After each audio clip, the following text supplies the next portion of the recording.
Through the Looking Glass Part 1, Chapter 5, Night Terror.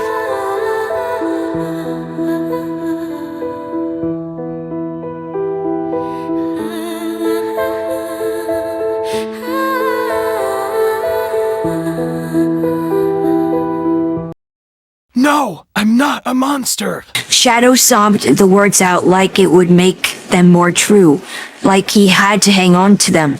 Without warning, Wade pulled Shadow into a hug, firmly wrapping his arms around him.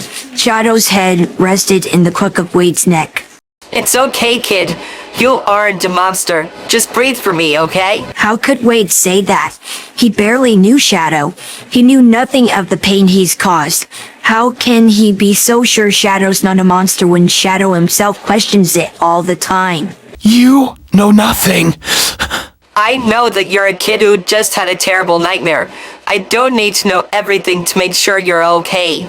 If you say so. Shadow didn't want to fight about how stupid Wade's logic was, so he just let the man hug him tighter. He wasn't sure when, but Shadow found himself drifting off to sleep in Wade's arms. This time there was no nightmare, just warmth. Wade watched as Shadow fell asleep in his arms. He tried his best not to move too much, not wanting to wake the poor kid up. Wade was able to successfully tuck the kid back into bed.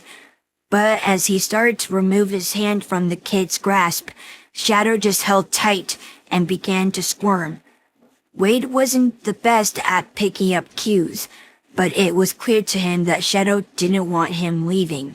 So, Wade got in the bed and held the kid tight, just like how his mom did to him whenever he had nightmares growing up. At first, Wade wasn't sure if he was helping, but once he saw that Shadow's face was free of tension, he was sure he was helping, even if it was just a little bit.